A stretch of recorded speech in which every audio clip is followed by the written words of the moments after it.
Good morning, everybody. Welcome to Thy Strong Word. I'm Pastor A.J. Espinosa. We're reading the entire Bible together, chapter by chapter, out loud, looking at Exodus 37 today. So we saw last time they actually set out to do this work, to build this thing, and everybody gets on board, young and old, men and women. It's not just like the experts here, but everybody who has anything to bring, they're coming, they're bringing this stuff. They're all working together as one. And so today they're actually going to make the ark. And this is, I imagine they must have read this chapter a lot before they made that, what was it, like the 1981 Harrison Ford movie? But maybe we'll end up talking about that later. But so they actually make all these things now, the altar of incense, the lampstand, the table. So, what are these objects again? What's their significance? We talked about it more a little bit, but we can talk about a little bit more today. And then I think there's a couple of things that come out in this chapter in particular that didn't come out in the directions. So some good stuff to be looking at today. Again, all things that point ahead to the temple, who is Christ Jesus our Lord. Joining us today, we've got Pastor John Lukomski, pastor in Southern Illinois, who's also one of the co-hosts of Wrestling with the Basics, one of the programs on Saturday mornings on KFUO. It's 9 o'clock or 9:30 Central. But good morning. Welcome back, brother. It's 9:04 to be precise. 9:05. That's right. Well, yes, no, it's like our program, right? It's like 04. I don't know what really, it is with KFUO. That nothing starts on the hour. But well, we all so you have can our turn quirks, in at right? 9, just like you can turn in at 11 on this show. But you'll have to sit around for a few minutes before things start happening. Well, you got to get the news update, and the news update today was kind of cool. They were talking. What was kept saying? Like it was like the Hagia Sophia, right? And that was interesting. Oh yeah. Yeah, you get, that's right. If you turn in at 11, you get the news update. But on Saturday morning, or you just get some random hymn that's being played. So I don't know what that is. And we've got another complication. Are you sure it's chapter 37? I guess you do. You're the host. But they sent me chapter 36. So did I jump ahead already to 37? I might be too much of an eager beaver here. Actually, you know what? Yeah, I think you're right. 37 is what we're doing tomorrow. So what are we doing today then? Well, you scared me.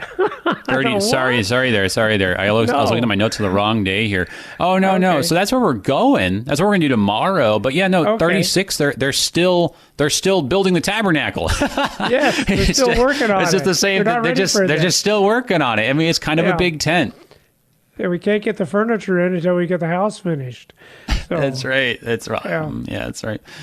But yeah, so thank you for catching me on that before I just went and read the wrong chapter here. But yeah, no, like it's funny because it's broken down into two chapters like this. But I mean, it's just really it's really just part two of what the preceding. In fact, the ESV doesn't even really kind of make a new section. When you get to the chapter number, it just smashes this big 36 in there because it's kind of just part of all the preceding. Well, and you've even got, I don't know why they divided the chapters the way they did, because actually our story begins back in chapter 35, verse 30, where you've got all the people being appointed, the craftsmen and everything that are going to build this. So, well, and I hope everyone realizes that the chapter divisions are not divinely inspired. That was imposed by people later, and sometimes we do scratch our heads on why they broke it up the way they broke it up, but that's okay. It's a nice way to get around in the Bible. That's right. If anyone has listened to 5 episodes of Thy Strong Word, they have probably heard this. That's right. it comes up a lot. But anyways, good to have you with us again, brother. Always enjoy our conversations. If you hear any random screaming in the background, by the way, my family from St. Louis is actually up here in Minnesota with us. Hey. So I said, you all got to be quiet now. So, all right. And so far we know they're doing their best. They're doing their best. Yeah. All right. Well, let's go ahead and get underway here. Would you start us off with a prayer? Oh, Lord, help us. Give us your Holy Spirit. We read all these details, And in fact, they're repetitive details. There's things we've already heard before, and we scratch our heads and wonder why did Moses bother to write all this down again?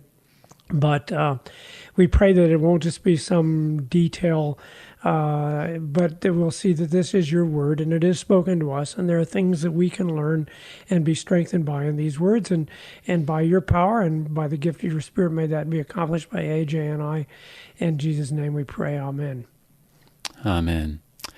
And thanks for that prayer. You know, it's an interesting thing about the details. I mean, we kind of end up talking about this kind of a lot too, but you know, on the one hand, you know, kind of the name of the game with us is we're kind of reading, you know, a whole chapter at a time. We're trying not to get hung up on the details. So we want to read like big swaths of Bible so we can kind of put the pieces together. But, you know, if you're just kind of sketching everything broadly and you don't have any details, your sketch pad just looks like a square or like a triangle or something. Yeah. You got to have some detail and color, or else it's just, you don't really know what you're looking at, right? And I think these details here, they are helpful because, you know, when we're talking about this tent, you realize it's a lot more than just kind of a temporary structure so we don't get rained on. That's right. It's not just the wedding tent we're putting up here. Yeah, it's not just like some shade, right? You know, for the party. It's a lot more than that. But anything else that you want to say to kind of whet our appetite or help anchor our minds? You know, and that like you said, that's the tension, and as the old saying is, the devil is in the details, and I suppose the Spirit as well. Because it's a lot of the details. Oh man, we begin to see the shadow that is the reality of Jesus Christ. Although I think in this particular section, the bigger picture is very, very important, because the question that I saw in every commentary I read is, why are we having all this repetition? Because essentially this is all the same detail we were given back 10 chapters ago. And so why? Because I imagine it takes a lot of sheepskins to do this, and it's a rather laborious thing to copy these things letter by letter. Why would Moses, and I think we need to wrestle with that issue, why was it necessary to repeat all of these directions regarding the tabernacle, and as like you said, tomorrow, all of the furnishings of the tabernacle, and I have an answer to that question. Ooh, I don't know if you want to discuss that at this point or not, but I think this is one of those chapters where the overall picture is probably really, really important. Yeah. Well, this is interesting. I'm glad to hear that you have an answer, so we can kind of put some answers together and kind of just put them out there on the table and just take turns swinging at them. Yeah. Well, and hopefully we'll come out with something better in the end. But the candy will fall out. That's right. The piñata of the exegetical piñata. That's right. Yes. Oh, we have a new concept. The exegetical piñata. Exegesis is like a piñata. Okay. All right. Here we go. You can use that for when you're teaching now. That's right. Yeah, I think I like this. I'll write that down. Yeah. Exegesis is like a piñata. You got to keep swinging at it until the candy comes out. I like it. Okay. Chapter 36 here from the top. Bezalel and Aholiab and every craftsman in whom the Lord had put skill and intelligence to know how to do any work in the construction of the sanctuary shall work in accordance with all that the Lord has commanded.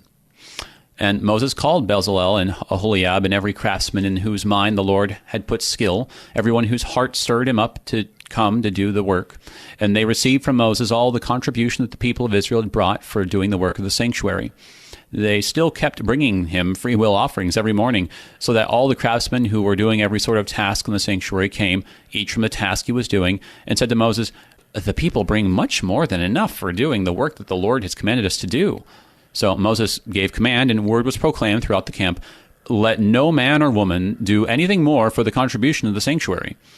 So the people were restrained from bringing, for the material they had was sufficient to do all the work and more. And all the craftsmen among the workmen made the tabernacle with 10 curtains. They were made of fine twined linen and blue and purple and scarlet yarns with cherubim skillfully worked.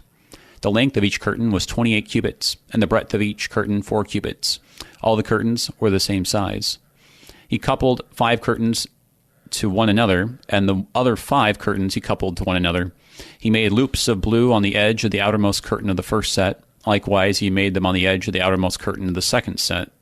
He made 50 loops on the one curtain, and he made 50 loops on the edge of the curtain that was in the second set.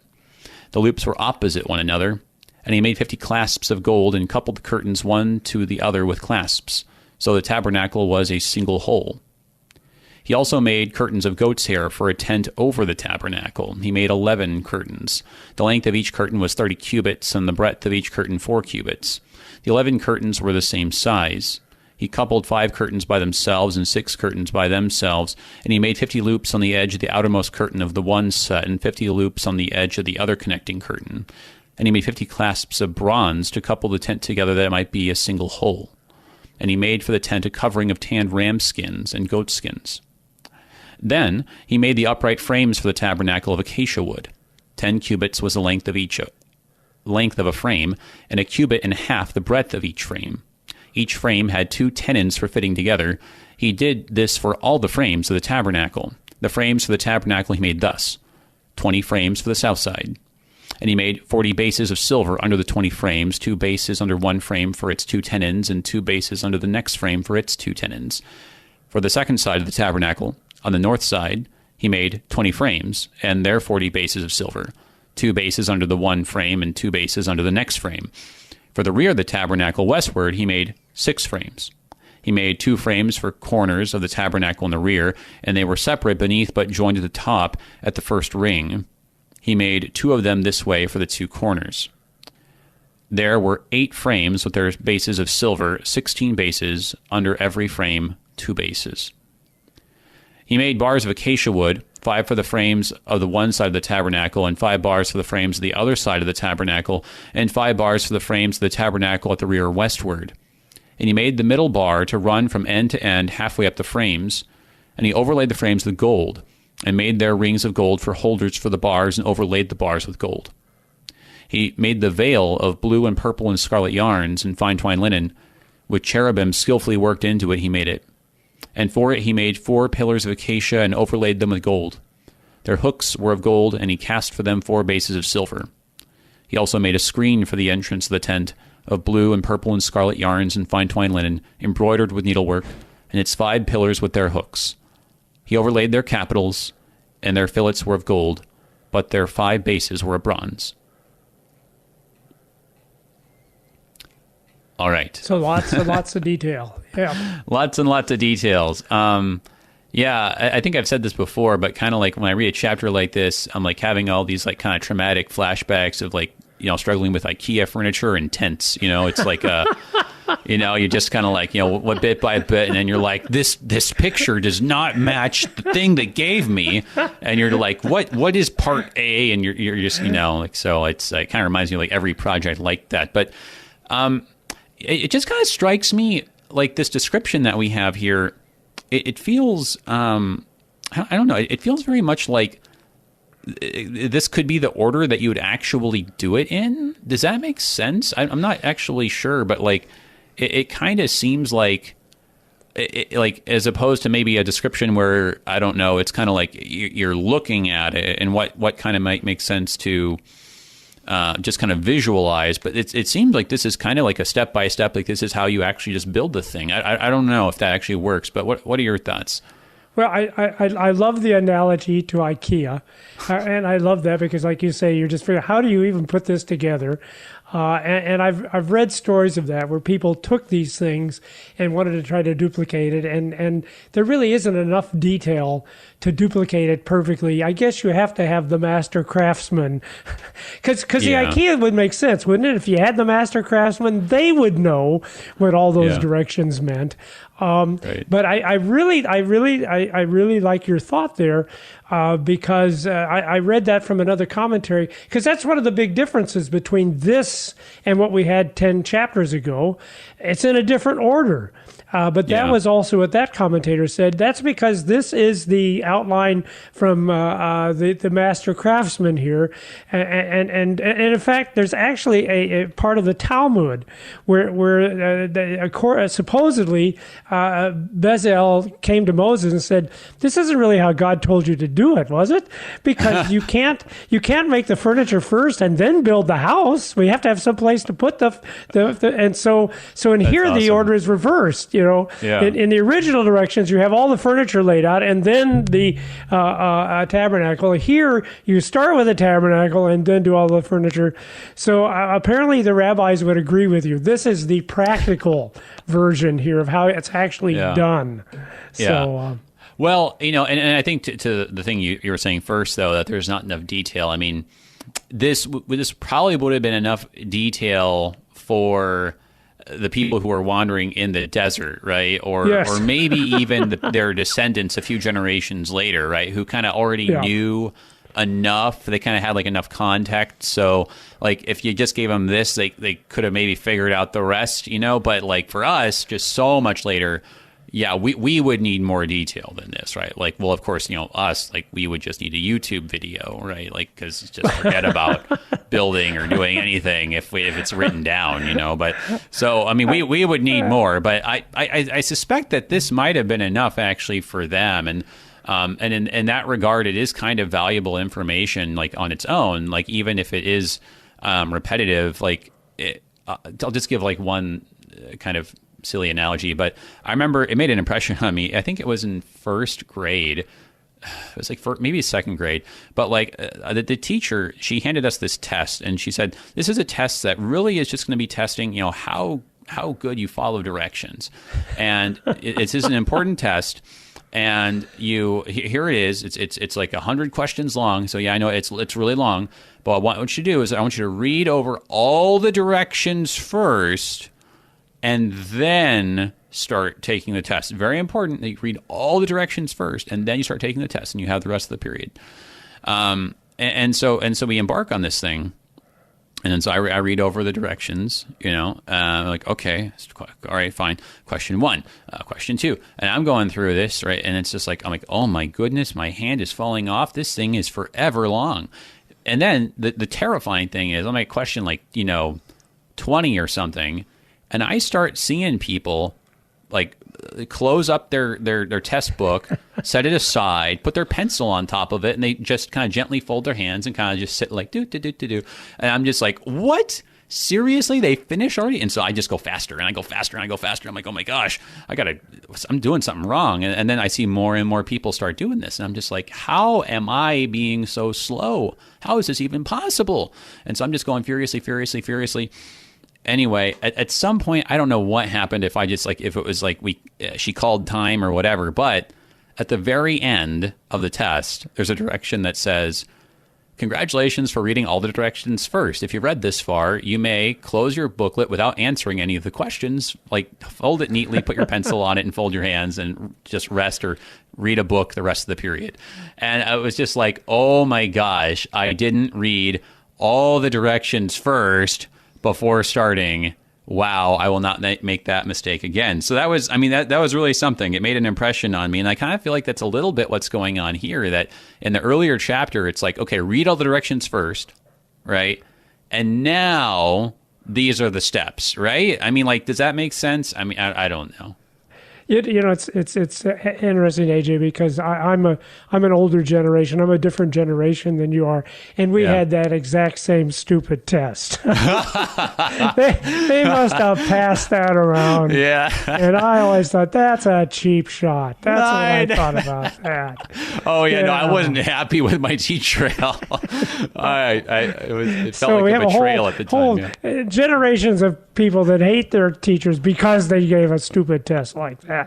But I think that's a point, and so we're wrestling with why the detail, why repeating it, and the answer that I found again from the rabbinical commentaries and also from many Christian commentaries is that's the idea.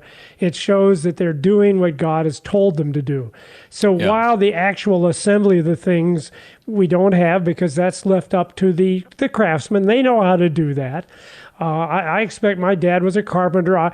He would come in and he could build something. He didn't have to have a YouTube video, like you said. Right. He'd have the material, he'd have the measurements, but he knew how to put it together. And yet, on the other hand, when you looked at this structure, you could say, oh, look at that. There's 50 of those little ringlets on there, just exactly the way God said. So that's the emphasis that I heard over and over again. It was to show that they were doing things just the way God told them to do them. That's true. So you could look at it like that too. Like instead of kind of like these are like this is the overview, and then these are the step-by-step instructions. You could look at it as also as like these are the instructions, and then this is like the inspection report, right? Like the checklist, like you were saying. Like we went through, and he made this just like he said, and he made this just like he said. Yeah, it all checks out, right? And for us, I mean, like I don't know, we might not do it this way or something, but I think it makes sense to do it this way for their context. That because probably originally all these reports and everything were probably just carried on in oral tradition. That initially, before you even wrote them down, it was just like an oral document, and for them, it just makes sense to just go ahead and just do the whole thing. So I'm gonna put you on the spot, and I hate it when people do that to me. But you are the linguist, and the one thing I did notice, the one thing that I noticed when I was reading the commentaries, nobody talks about the details, and at first that puzzled me. And then everybody was, that's because they already talked about the details 10 chapters earlier. Yeah. But the thing that everyone pointed out and the differences, and I hope I'm making myself clear. 10 chapters earlier, we had the exact same stuff we have here, almost word for word. Yeah. The order has changed. But the other thing that was different, the commentators said, is that the verbiage has changed here too. And here's where I apparently Hebrew's a lot harder than Greek, because I feel pretty confident on Greek. But one commentator said the original directions were in the future, or another one said they were in the imperative. And I'm thinking, well, how can that be? Isn't it one or the other?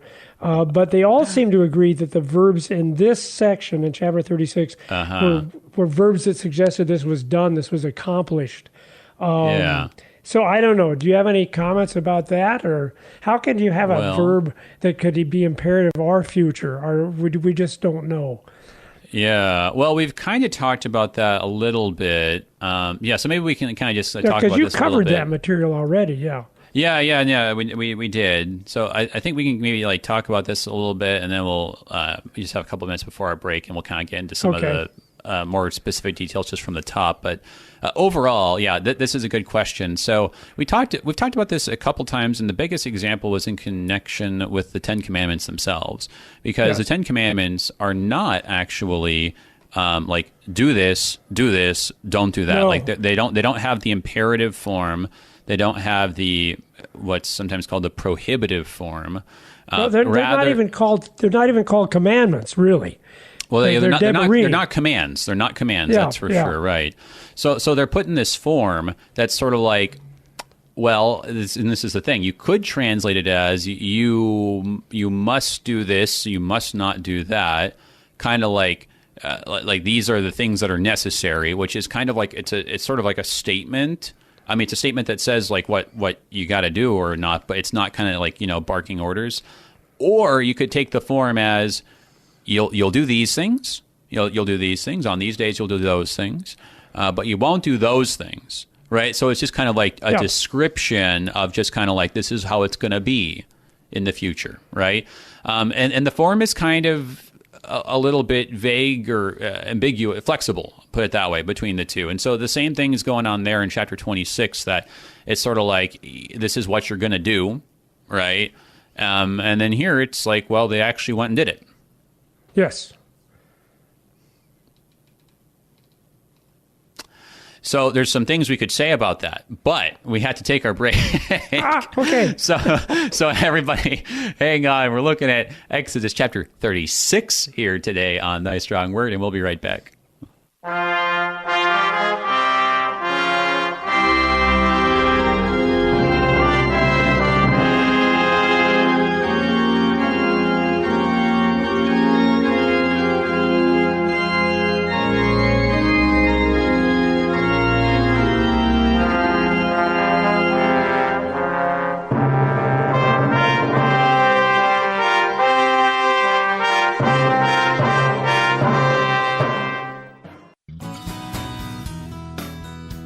On this Tuesday, July 28th, 2020, KFUO Radio celebrates with our day sponsors, Gary and Wanda Vandry of Lancaster, California. Gary and Wanda made a gift to KFUO Radio in thanksgiving to the Lord for spouses, children, and grandchildren who are a blessing to their lives every day. Thank you, Gary and Wanda Vandry, for helping us share the gospel and for being today's KFUO Day sponsors.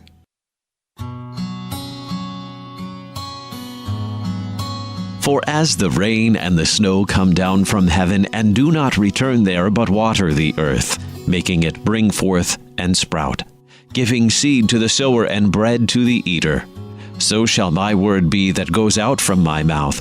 It shall not return to me empty, but it shall accomplish that which I purpose, and shall succeed in the thing for which I sent it. The prophet Isaiah chapter 55, verses 10 and 11.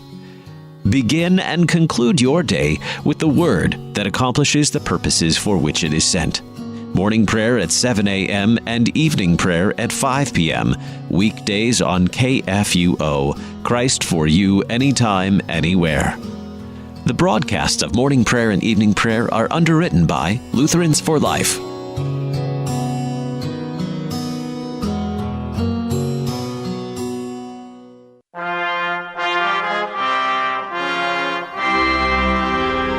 Welcome back, everybody, to Thy Strong Word. I'm Pastor AJ Espinosa. We're looking at Exodus chapter 36 today. We're joined by our guest. We've got Pastor John Lukomski, pastor in Southern Illinois. Well, I guess he lives in Southern Illinois, but right now he's up there with the family and the youngins up there in Minnesota, right? Yes, where it's a wonderful 75 degrees as we speak. So there you go. Nice. Not bad at all. Of course, you probably got nice weather. I keep forgetting you're not in St. Louis. See, the people listening to St. Louis are going, oh my gosh, it's 90 degrees and 100 degrees. Yeah. It feels like 100. But what's the weather like out there on the coast? Oh, well, we have it pretty good a lot of these days in the summer. A lot of our summer days actually start off very nice because we just have this big marine layer, as they call it, that comes over, and so it's just gray and cool, and you can just it's very nice. It's like probably like upper 60s, lower 70s. So there you go. Yeah. So, but so we're not discouraging people to live in St. Louis area, but. At least in the summertime. Of course, you get it all year round. That's the only. We move out of Minnesota right away as soon as October hits because it's going to get really, really cold here. There will be no marine effect here. That's right. But yeah, and there wouldn't have been, I don't think, a marine effect out there in the wilderness when they were building all of these things, including this tabernacle, which, I mean, you think to yourself like, oh, that's why they need a tabernacle, so they could have some shade. But no, we know from the account that there were a whole mess of other tents. Everybody had their own tent, right? This was a tent specifically for God, and the description of it it's unlike any other. It's really rather specific. And we were just looking at that, how you can compare. Exodus 36 is, in many cases, word for word, the same as chapter 26. Yet there are these little differences. And so if anyone has a keen eagle eye, you notice any differences, or if you're just like, hey, we never talked about that in chapter 26, can we talk about that now? Good opportunity for some questions here. If you're listening live, you can call 1-800-730-2727, or if you're in St. Louis, 314-821-0850. You can also send an email to kfuo@kfuo.org, or you can hop on the live stream, which is, hooray, working again, facebook.com/AJ Espinosa. Want to make sure to thank our underwriters as well, the Lutheran Heritage Foundation. Thank you guys for supporting Thy Strong Word. Their website, lhfmissions.org. Okay, so the detail, brother, that you and I were just talking about was that there were, I guess, differences of tenses here, right?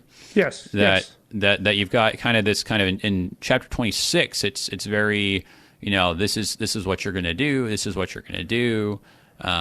This is what you got to do. It's kind of flexible like that. And then here in 36, it's like, and this is what they did. So that's. I mean, I guess there's in some ways that seems like pretty straightforward. Did any of the commentaries you were looking at say that like the actual like verb like stems were different. Like it was like, God said hammer it, but it says here they chiseled it or something like that, or well, was it just no, tenses? I mean at least what I read suggested that no, that the forms are all the same, except the tenses were different. And like I said, there was a little bit of puzzle because some said that the original directions were imperatives, others said they were simply futures.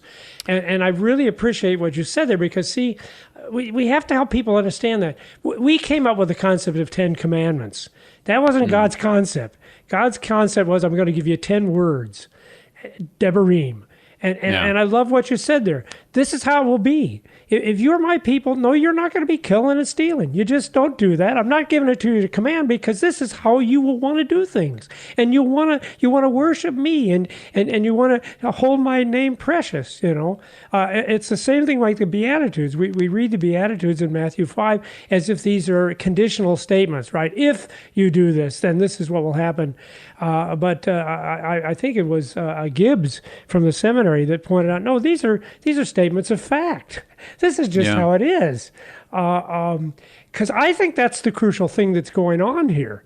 I think the Jews read it and some Christian commentators read it as, okay, here's God told them what to do, and now they're doing it, and that's the important thing. But I'm actually thinking the point here is that God said this is what's going to happen, and guess what? It is what happened. And the reason you have to give the directions a second time is because a terrible apostasy has happened in the meantime, right? Yeah. God came, he gave them his laws, he gave them all the directions on how they could relate to him, because that's what all this is about. People need to know this is God saying, look, I want to give you something so you know my presence, so you know where you can come and how you can approach me, so you know I'm always there for you, so this is why we're going to do these things. And then you turned around and worshiped a golden calf. No, that's fair, and for that matter, we could have repeated the 10 Commandments too, because he wrote them down again, it says, right? God did. They're given a second time, even though they're not recorded. all these things are given and written and spoken again. So, I mean, that's a fair point. And then the description, of kind of like this is what God said was going to happen, and then that's how it happened. I think that in a lot of ways that's a good way.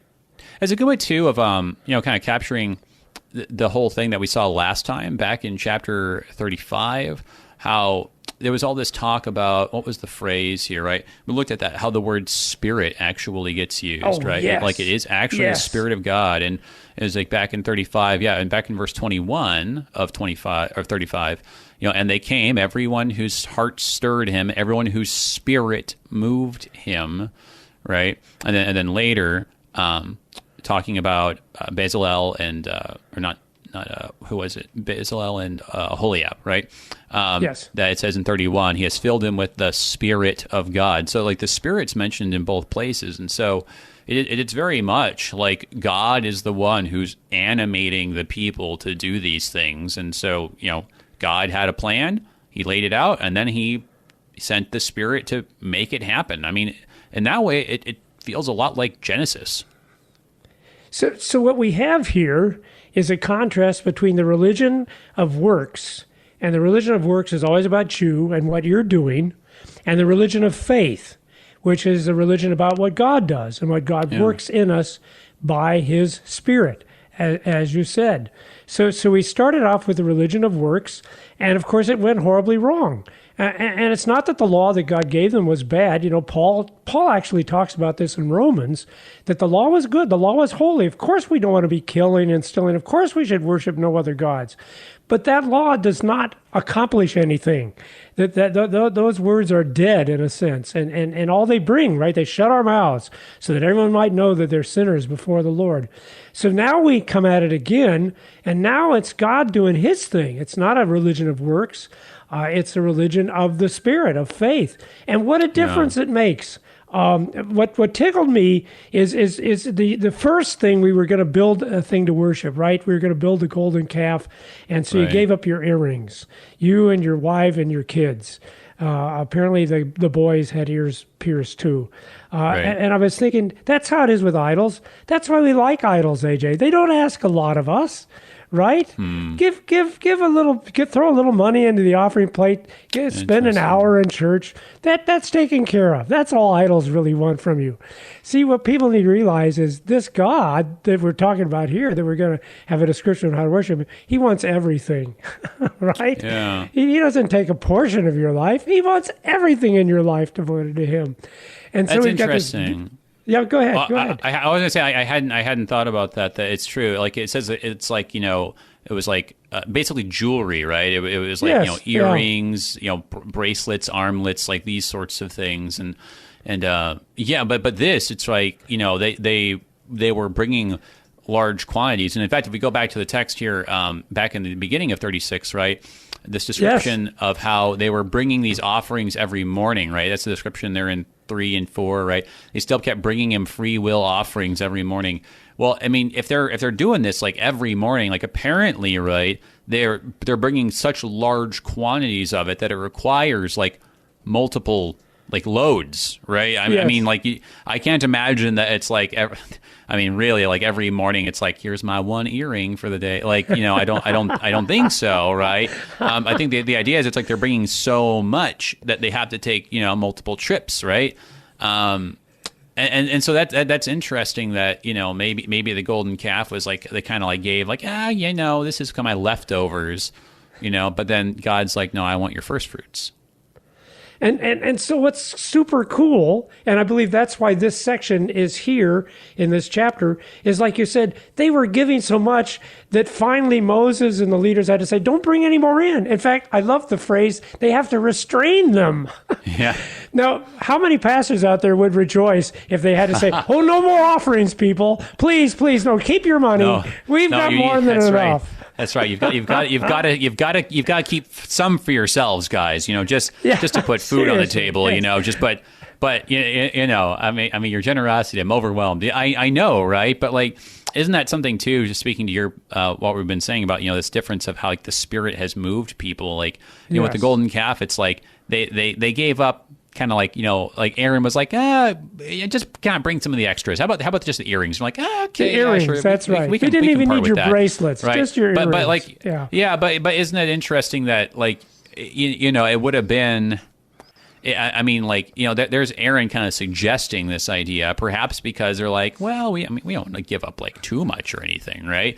And so there we have a picture, perhaps, where we're kind of being stingy, but here they're being moved to such a degree of generosity that Moses has to tell them to stop. That I mean, and isn't that like an amazing change, right? Like, I mean, if we all just kind of look at ourselves for a second. Wouldn't we like to have that kind of generosity because we have that kind of contentedness, that we could just bring every day truckloads of stuff to God because we're actually just happy without it? Like if we didn't actually need the stuff or feel like we need the stuff to be happy, wouldn't that be a relief? Wouldn't that be liberating to be able to just say, yeah, sure, I'll dump it all out and I don't miss it? And so that is the lesson in this text for us, AJ. If you find you're stingy, and I do that all the time, I find myself stingy. The answer to that is not to say, well, I guess I better be more generous. No. That and I know it doesn't help because I've tried doing that, and it doesn't help. It doesn't help at all. But what we need to realize is, oh yeah, that's that sinful nature in me. It really is. I actually thought I was a pretty decent Christian because I threw a 20 in the offering basket. No, I guess I'm not a decent Christian. I am the sinner. And then to realize that you have this unbelievable grace of God, this hesed, this mercy, that he has continued to provide for me day in and day out, even though I have been stingy. And then that gospel and the Spirit, and we do things that are remarkable. Sometimes we do really generous things, and we don't even think about it. It just seemed like what we needed to do at that moment. But that's the thing. You cannot find that through commands and through law. You cannot find that by beating yourself up. No, it has to come. Yeah. And see, they experienced that, didn't they, AJ? They did. Because they broke the number one commandment. I would think at this point that God would just say, that's it, forget it. Yep. This was a mistake. And that's what he said. He said, forget it, that's a mistake. I'll wipe them all out and I'll start over with Moses. That's what he said. And Moses intercedes for them. See, that's in these chapters since we had the original directions, these beautiful prayers of Moses, because we need an intercessor. And see, that's the great thing for us as Christians. We've got an intercessor. His name's Jesus. And every day he comes and he says, that John, he's so stingy. And he's stingy because he doesn't trust the Lord. But Lord, you got to love him. You got to forgive him. I died for him. And the Lord, I wake up in the morning and I've still got a family and I've still got food and I've got housing and I'm in 70-degree weather. And it's just a matter of the Spirit helping me remember that, see? And then no one has to command you. Then you just do it because, well, why wouldn't you, like you said? Because we're freed up from all these things. So I just love this chapter because it's laid out for us right there. What we need is the Spirit that comes from God's grace and mercy. And we're still struggling trying to think we can do it by our own. Well, and we saw that, like you were saying, in the intercession of Moses, right? And we had some really great chapters in there all about this, and especially like in Exodus 32 and 33, this repeated intercession, right? Where he's, Moses is saying like, God, if you're going to kill them, you got to kill me too, right? Yeah. I mean, and to think that's like what a great Christ thing there, huh? Yeah, exactly. I think that's what Christ said. Like, Father, if you're going to punish them, you have to punish me. I mean, just to think about that, and that He would rather be punished with us than just enjoy perfection all by itself. I mean, it's an amazing thought. We have a question here. I want to make sure that we don't neglect it. Here on the phone, we got James calling in. Hey, James, we haven't heard from you in a little bit. Good morning, brother. How are you? What's your question? I'm doing well. I'm always prompted to call when Pastor Lukomski is on because he helps us grapple with the basics, and wrestle with it. So over the years, he helped us very much. Yeah. So. I'd like to ask, a question and divide it between the two of you. Sure. The first question was to Pastor Lukomski, and I'd like to ask him, how does the abundant life relate to this abundance of giving in this passage? Passage. And for you, Brother Moderator, I'd like to ask, how does the passage rhetorically relate to this particular text in Luke 6:38, where it says, give and it shall be given unto you, good measure, pressed down, shaken together. Can you tell me how that rhetorically relates to our text today? And if you do, Pastor AJ, you have my questions. I sent them in. Kind of talk about dead languages and how that discourse can generally help us understand spiritual wisdom today. Yeah, thanks for that. That's some good questions there. So we kind of have like two questions there and kind of like a bonus one. Guys in the studio, if Stephanie, if you can see if we got an email from James. Let's go ahead and start Pastor Lukomski. John, do you want to take a crack at the first one? And James, good to talk to you. Glad to hear that you're still listening and you're still helping people grow in the Word there. And of course, this is the great gift that God has given me, the understanding that it's all about His love and all about His forgiveness. Now, I constantly fall back into the thought that it's about me and about what I need to do, only to my frustration. But you want to have generous people. You want to have people like described in this text. Then they have to know that God is generous. They have to know that God would not hold anything back from them. It is all an issue of faith. And I don't know how you can give people faith apart from Jesus Christ. Because honestly, God works wondrous things in our lives.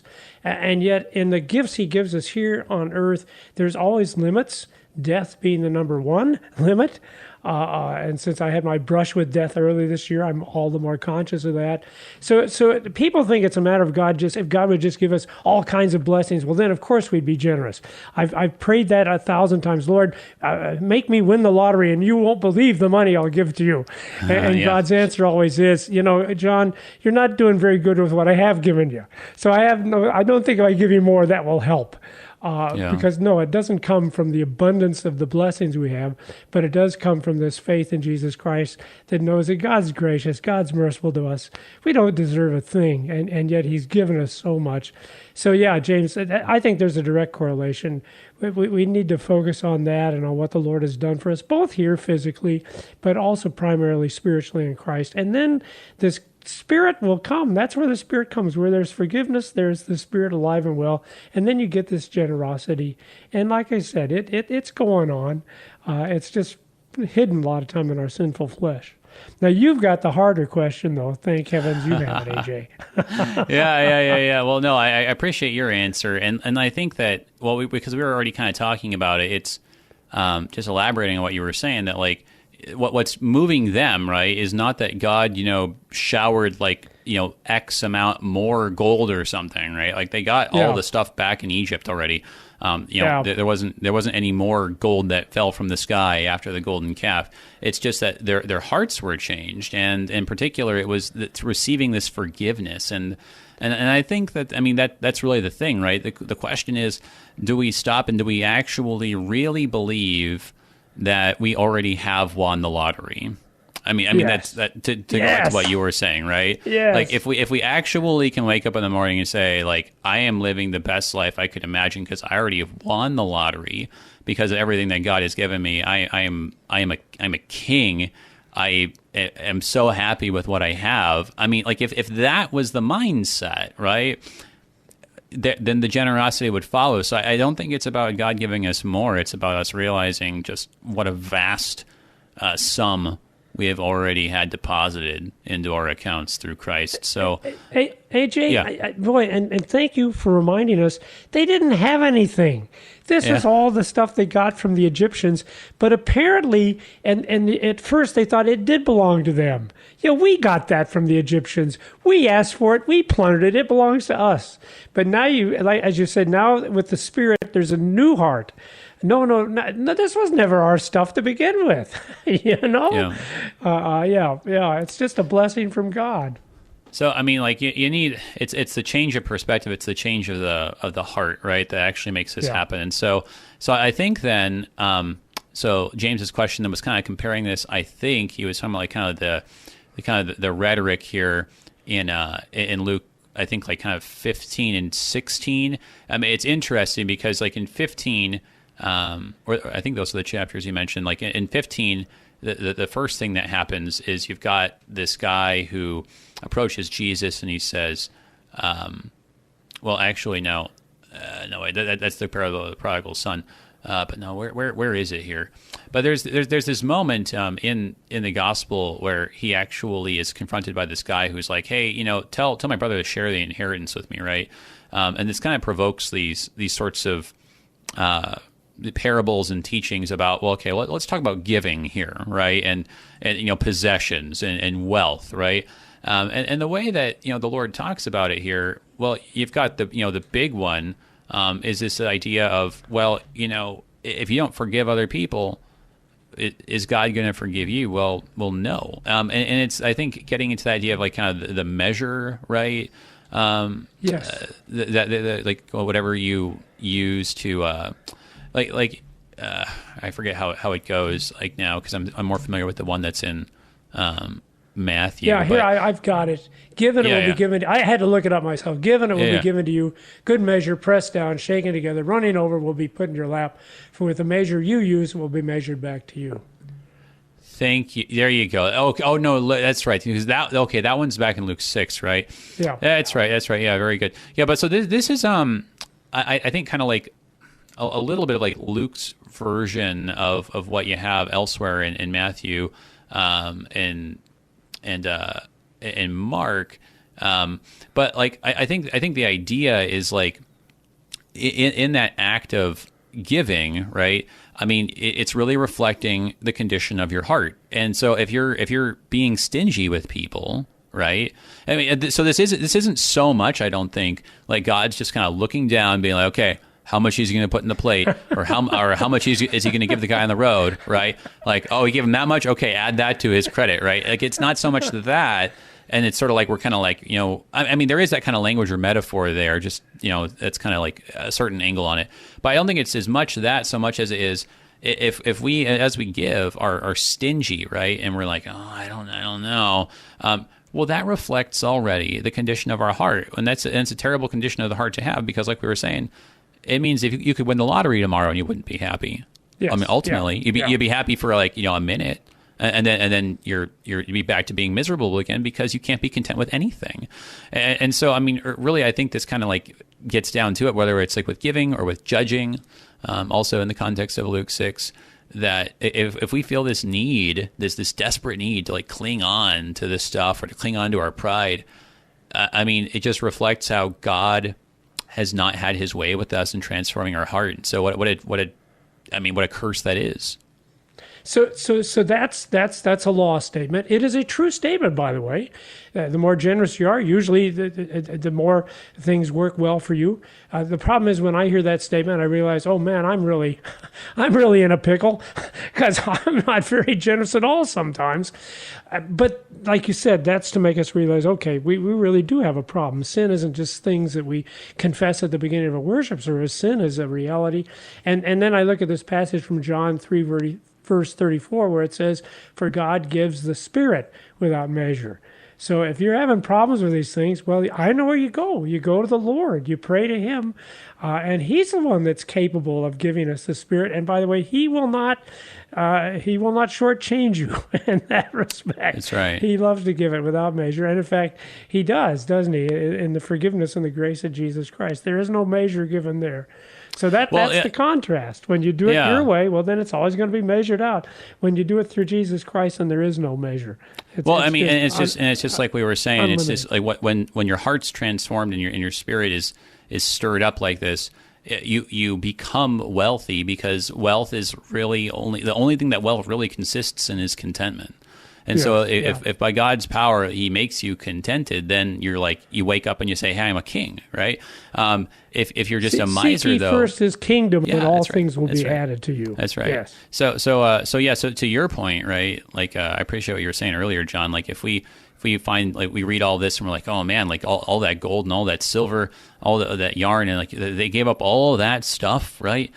Just basically all their most precious things, they gave all of that up for this tabernacle, and we're kind of thinking to ourselves like, oh gosh, like I don't know how much I'm giving, or like, and if that's what we're doing, then we got to say, hey, look, we got to go back and we got to realize that was us who built that golden calf, and that was us who committed idolatry, and that was us that should have been just wiped off the face of the earth, but Moses and Christ made intercession. We got to go back and see just what kind of riches we've been given, not gold or silver, but with the holy, precious blood and innocent suffering death of Jesus Christ. And when we go back to that changes the way that we do our accounting. Any concluding thoughts, brother?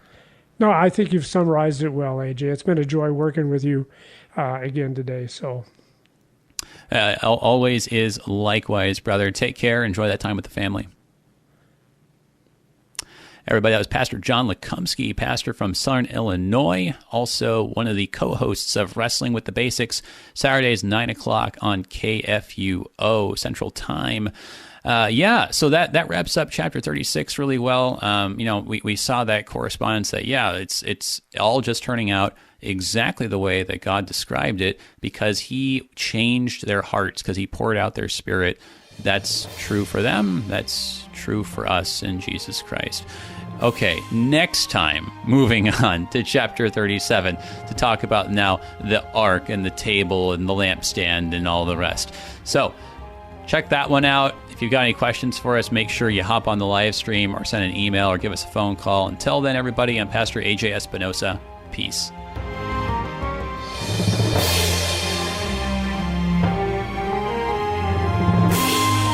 You've been listening to Thy Strong Word, produced by the Lutheran Church Missouri Synod Office of National Mission in cooperation with Worldwide KFUO, the official broadcast ministry of the LCMS. Your support is vital for this program to continue. You can make a gift safe, secure, and easily online at kfuo.org. Thank you for listening and supporting Thy Strong Word.